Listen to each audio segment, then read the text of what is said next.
alaihi wasallam telah mentarbiah sahabat radhiyallahu anhum ajma'in sehingga tercipta satu suasana di kota Madinah. Di Madinah Al-Munawwarah tercipta satu suasana yang sangat luar biasa, yang mana orang-orang yang datang dari luar, maka apabila mereka ingin mengetahui dan ingin melihat baginda Nabi sallallahu alaihi wasallam, maka akan diarahkan, ditunjukkan kepada mereka Al-Qur'anul Karim.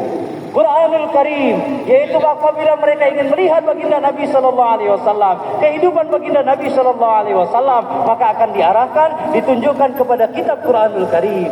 Dan kemudian apabila ada orang-orang yang datang dan kemudian ingin melihat bagaimana tentang Al-Quranul Karim, maka akan diarahkan, ditunjukkan kepada kehidupan-kehidupan sahabat. Itulah kehidupan Al-Quran. Itulah Al-Quran, kehidupan satu-satu orang sahabat. Hidup Al-Quran di dalam kehidupan sahabat. Beginilah hadirin yang dimuliakan Allah Subhanahu wa taala. Mereka datang ingin melihat baginda Nabi sallallahu alaihi wasallam, ingin melihat kehidupan baginda Nabi, maka diarahkan, ditunjukkan kepada Al-Quranul Karim. Dan apabila mereka ingin mengetahui, ingin mempelajari Al-Quranul Karim, maka akan diarahkan kepada kehidupan sahabat radhiyallahu anhum ajma'in. Begini suasana yang hidup di dalam kota Madinah tersebut, sehingga setiap orang-orang yang datang maka mereka akan terkesan kepada kehidupan sahabat radhiyallahu anhum ajma'in. Satu kali ada beberapa orang datang kepada Ummul Mukminin Aisyah radhiyallahu taala anha dan kemudian bertanya kepada Ummul Mukminin, "Wahai Ummul Mukminin, beritahukan kami bagaimana rupanya sifat daripada baginda Nabi sallallahu alaihi wasallam. Bagaimana kehidupan baginda Nabi sallallahu alaihi wasallam?" Maka Ummul Mukminin Aisyah radhiyallahu taala anha mengatakan bahwasanya kehidupan Nabi sallallahu alaihi wasallam adalah kitab Al-Qur'anul Karim. Adalah Al-Qur'an, ini adalah baginda Nabi sallallahu alaihi wasallam. Ini adalah kehidupan baginda Nabi sallallahu alaihi wasallam. Wa innaka la'ala khuluqin 'azim. Yang dikatakan bahwasanya baginda Nabi sallallahu alaihi wasallam adalah orang yang memiliki akhlak yang paling agung, akhlak yang paling tinggi. Maka hadirin yang dimuliakan Allah Subhanahu wa taala, dikatakan bahwasanya itulah baginda Nabi, itulah kehidupan baginda Nabi sallallahu alaihi wasallam yang seperti mana di dalam Al-Qur'anul Karim. Dan kemudian ada orang yang datang dan kemudian bertanya, ingin mengetahui tentang keadaan Al-Quranul Karim. Maka dikatakan, kamu lihat itu Abu Darda, lihatlah bagaimana kehidupannya. Itulah Al-Quranul Karim, itulah Quran yang berjalan seperti mana kehidupan Abu Darda, yaitu bagaimana cara makannya, bagaimana cara minumnya, bagaimana cara tidurnya, bagaimana cara berpakaiannya, bagaimana cara hidupnya 24 jam. Itulah Al-Quran yang berjalan di dalam diri Abu Darda radhiyallahu taala anhu. Setiap satu-satu sahabat maka hidup amalan-amalan Al-Quran di dalam kehidupan mereka. Maka di dalam kota Madinah, ketika orang-orang ingin mengetahui bagaimana sunnah Nabi SAW tunjukkan Al-Quran. Dan ketika ingin mengetahui kehidupan Al-Quran, maka ditunjukkan Quran yang berjalan, yaitu kepada satu-satu sahabat radhiyallahu anhu ajma'in. मेरे महतरम दोस्त, वो ऐसी जिंदगी बनाई है Medina Munawwara की जिंदगी। मदीना मुनव्वरा के मुतालिक लिखा गया है कि कोई कुरानी तिजारत देखना चाहे मदीने के बाजार देख ले, कोई कुरानी मुआशरा देखना चाहे मदीना मुनव्वरा के अखलाक, उनकी ज़िंदगी और इनका रहन सहन देखे। कोई कुरानी इबादत देखना चाहता है तो मदीना मुनव्वरा की मस्जिद देख ले, कोई कुरानी मुआमला देखना चाहता है तो मदीना मुनव्वरा की अदालत देखे। अदालत हमारे इज़्ज़त फरमाते हैं ऐसा मामलात वाला बनाया था हुज़ूर अकरम सल्लल्लाहु अलैहि वसल्लम ने अपने सहाबा को कि आने वाले इनके साथ मामला पेश आता था तो इस्लाम की मोहब्बत दिल के अंदर लेकर जाया करते। आज मुसलमान ने इस मेहनत को छोड़कर अपने मामलात को इतना ख़राब कर लिया है, इतना ख़राब कि आने वाला मुसलमान से मामला करता है तो इस्लाम से दूर होकर जाता है। सहाबा इकराम के ज़माने में आने वाले सहाबा से मामला किया करते थे, इस्लाम की मोहब्बत दिल के अंदर ले जाते थे। देखिए कैसा उम्दा वाक़या लिखा हुआ है। हज़रत अली इब्न अबी तालिब रज़ियल्लाहु ताला अन्हु, रिवायत के अंदर आता है, हज़रत अली इब्न अबी तालिब रज़ियल्लाहु ताला अन्हु के पास एक ज़िरा थी, लोहे की ज़िरा, जंग के लिबास को कहते हैं ज़िरा। उस ज़िरा को हज़रत अली रज़ियल्लाहु ताला अन्हु ने एक यहूदी के पास देखा, फरमाया ये तुमने जो हाथ में ज़िरा ली हुई है ये ज़िरा मेरी है। यहूदी ने कहा जी नहीं, ये ज़िरा तो मेरी। अली रज़ियल्लाहु ताला ने फरमाया नहीं, ये ज़िरा मेरी है। फरमाया चलो अदालत चलते हैं, काजी के पास चलते हैं, जिसके मुताल्लिक़ अदालत फैसला कर देगी ये ज़िरा उसकी हो जाएगी। روایت کے اندر آتا ہے عدالت میں تشریف لائے حضرت علی بن ابی طالب رضی اللہ تعالیٰ ان کے ساتھ وہ یہودی اور اس یہودی کے ہاتھ میں وہ زرہ. عدالت میں جیسے ہی داخل ہوئے قاضی اپنی جگہ سے کھڑے ہو گئے.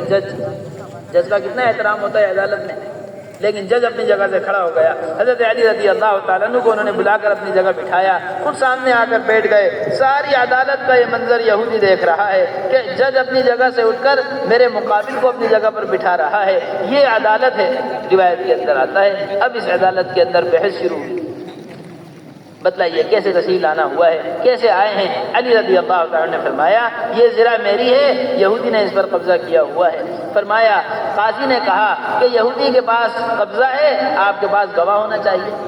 بتلائیے آپ کی بات پر کون گواہی دے گا کہ یہ زرہ آپ کی ہے. روایت کے اندر آتا ہے حضرت علی بن ابی طالب رضی اللہ تعالیٰ نے فرمایا میرے بیٹے حسنین گواہی دیں گے, میرے بیٹے حسنین گواہی دیں گے. یہ معمولی گواہ نہیں ہیں, یہ جنت کے جوانوں کے سردار ہیں. حضور اکرم صلی اللہ علیہ وسلم کی گود میں کھیلے ہوئے حسنین, میرے بیٹے حسنین گواہی دیں گے. روایت کے اندر آتا ہے قاضی نے کہا گواہ تو بہت اچھے ہیں مگر اسلام میں باپ کی گواہی, باپ کے حق میں بیٹے کی گواہی قبول نہیں.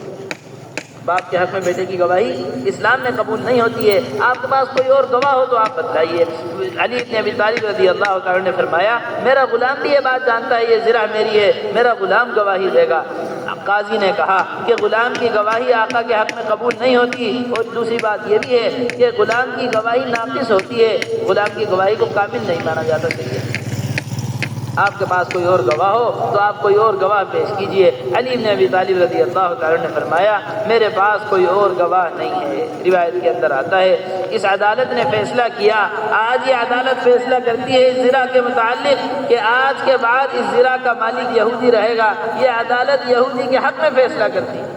میرے محترم دوست بزرگوں, سارا منظر یہ یہودی دیکھ رہا تھا, سارا منظر ان کی بنائی ہوئی عدالت, ان کا ملک, انہی کی عدالت, انہی کا قاضی, انہی کے بنائے ہوئے قانون, یہ اس ملک کے مالک, اس عدالت کے مالک, اور یہ عدالت انہی کے خلاف فیصلہ کر رہی ہے. یہ ہے اسلام کی خوبصورتی, یہ ہے اسلام کے معاملات. روایت کے اندر آتا ہے ایک طرف زرہ کا فیصلہ ہوا, دوسری طرف یہودی کے دل کا فیصلہ ہو گیا. فوراً یہودی نے کہا اشہد ان لا الہ الا اللہ و اشہد ان محمد عبدہ و رسولہ.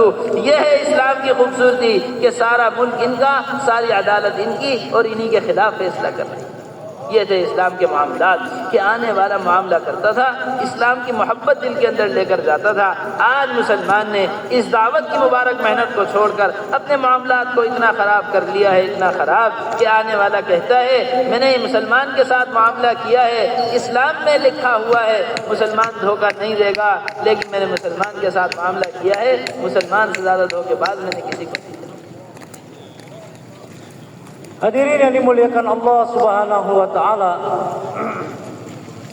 Begitu luar biasanya keadaan suasana di kota Madinah Al-Munawwarah, sehingga keadaan-keadaan apapun yang dilihat maka semua sesuai dengan Quranul Karim.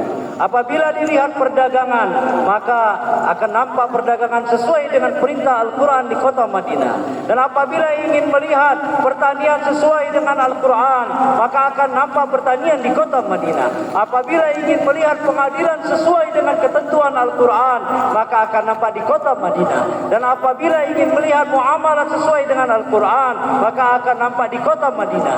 Apabila ingin melihat akhlak seperti mana Al-Quran, maka akan nampak di kota Madinah. Maka orang-orang yang datang di kota Madinah, maka mereka akan terkesan dengan indahnya kota Madinah dan indahnya keislaman di Madinah, indahnya muamalah di Madinah, indahnya perdagangan di Madinah. Maka hadirin yang dimuliakan Allah Subhanahu wa taala, begitu luar biasanya keadaan dan suasana di kota Madinah. Setiap bagian daripada agama semua sesuai dengan ketentuan-ketentuan Al-Quran. Maka hadirin yang dimuliakan Allah Subhanahu wa taala, hari ini kita telah meninggalkan kaedah-kaedah dan aturan-aturan di dalam Al-Quran. Hari ini kita merasa kesusahan dan kita tidak mau mengikuti aturan Al-Quran.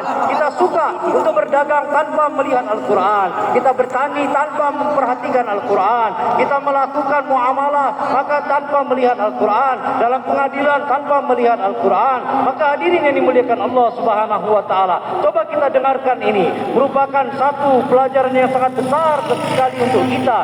Satu kali di kota Madinah, di zaman kekhalifahan Sayyidina Ali bin Abi Thalib radhiyallahu taala anhu, yang mana beliau kehilangan baju perang beliau yang terbuat daripada besi. Maka ketika beliau cari-cari dan beliau nampak bahwasanya baju perang yang terbuat dari besi tadi berada di tangan seorang Yahudi. Maka akhirnya dia datang Yahudi ini tadi, dan Sayyidina Ali bin Abi Thalib radhiyallahu taala anhu mengatakan, "Wahai Yahudi, sesungguhnya ini baju perang adalah baju perangku. Baju perang besi ini yang ada di tanganmu ini adalah milikku." Maka kata Yahudi tadi, "Tidak, ini milik aku yang mendapatinya. Tapi ini sebenarnya punya aku, yang aku kehilangan darinya." Maka dikatakan akhirnya setelah berbicara, kemudian memutuskan satu sama lain, ayo kita ke pengadilan. Maka akhirnya Yahudi ini pun pergi ke pengadilan.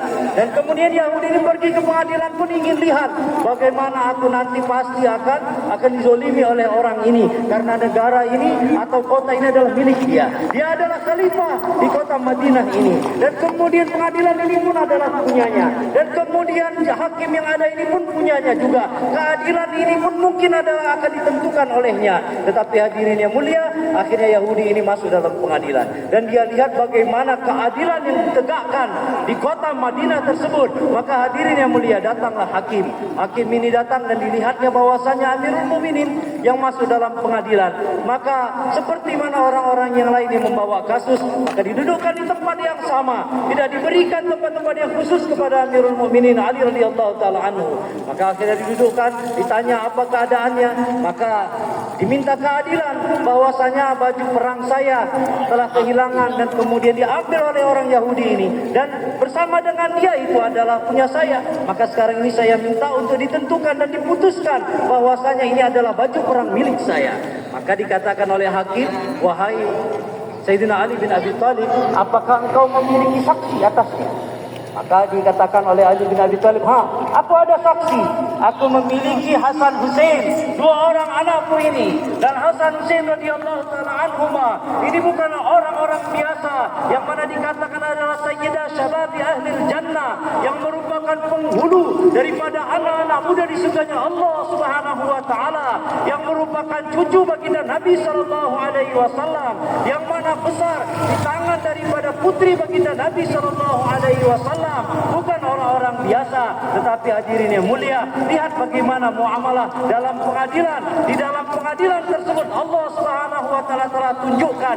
Hakim ini mengatakan, "Wahai Amirul Mukminin, memang betul ini adalah Hasan Hussein anakmu. Tetapi ingat bahwasanya kesaksian anak atas bapaknya tidak diterima dalam pengadilan. Kesaksian seorang anak atas ayahnya tidak diterima di pengadilan." Maka akhirnya ditanya lagi, "Apakah engkau memiliki saksi yang lain?" Maka Sayyidina Ali bin Abi Thalib radhiyallahu taala mengatakan, "Ada. Yaitu hamba sahayaku, budak. Budakku ini pun melihat, hamba sahayaku pun ini tahu." Maka dihadirkan hamba sahaya tersebut. Hakim mengatakan, "Mohon maaf Amirul Mukminin, sesungguhnya hamba sahaya ini derajatnya masih tidak sempurna dan tidak bisa memberikan kesaksian yang sempurna, maka kesaksiannya pun tidak bisa diterima." Maka hadirin yang dimuliakan Allah Subhanahu wa taala, hakim kemudian bertanya lagi, "Apakah ada lagi saksi wahai Ali bin Abi Thalib?" Maka Sayyidina Ali bin Abi Thalib mengatakan, "Selain mereka aku tidak punya saksi yang lain lagi." Maka akhirnya hakim ini memberikan keputusan bahwasanya dari pengadilan ini aku memutuskan bahwasanya baju perang ini yang berada di tangan oleh Yahudi mulai dari sekarang adalah milik Yahudi. Adalah milik Yahudi. Yahudi ini melihat perjalanan sidang tadi, dan kemudian dia lihat bagaimana indahnya Islam di dalam pengadilan, bagaimana luar biasanya kebenaran ditegakkan oleh orang-orang Islam. Maka hadirin yang dimuliakan Allah Subhanahu wa taala, di satu sisi hakim tadi mengetok dan menetapkan keputusan bahwasanya ini adalah milik daripada Yahudi, dan di sisi yang lain Yahudi ini menetapkan dan memberikan keputusan di hatinya bahwasanya ini adalah agama yang benar dan aku akan masuk ke dalam Islam. Asyhadu an la ilaha illallah wa asyhadu anna Muhammadan abduhu wa rasuluh. Di satu sisi hakim memberikan keputusan atas orang Yahudi ini, di sisi lain Yahudi ini memberikan keputusan untuk masuk ke dalam Islam. Beginilah hadirin yang dimuliakan Allah Ta'ala, orang-orang orang-orang Yahudi, orang-orang yang lain datang ke kota Madinah, mereka melihat indahnya Islam, mereka melihat indahnya muamalah Islam, mereka melihat indahnya perdagangan Islam, mereka melihat indahnya pengadilan Islam. Maka hadirin yang dimuliakan Allah Ta'ala, sayangnya sekarang ini keindahan Islam tersebut telah hilang dari muamalah kita, telah hilang dari kehidupan kita, telah hilang dari perdagangan kita, telah hilang dari pertanian kita, sehingga orang-orang yang lain yang berdagang kepada kita, maka dia mengatakan bahwasanya kami dengar orang Islam tidak akan berdusta, tidak akan berbohong, tidak berani menipu, tetapi sekarang ini kami berdagang melakukan jual beli kepada orang-orang Islam, malah kami tidak menemui penipu yang lebih besar daripada orang itu. Maka hadirin yang dimuliakan Allah Ta'ala, sehingga mereka tidak dapatkan hidayah dari Allah Subhanahu Wa Ta'ala disebabkan tidak adanya keindahan Islam di dalam perdagangan kita, tidak ada keindahan Islam dalam pertanian kita, tidak ada keindahan Islam di dalam muamalah kita, di dalam bergaul kita, dalam muasyarah kita. Karena itu hadirin yang dimuliakan Allah, kita harus balik untuk menunjukkan bagaimana keindahan Islam. फिर मेरे महतरम दोस्त बुजुर्गों, ऐसे अखलाक Medina Munawwara वालों के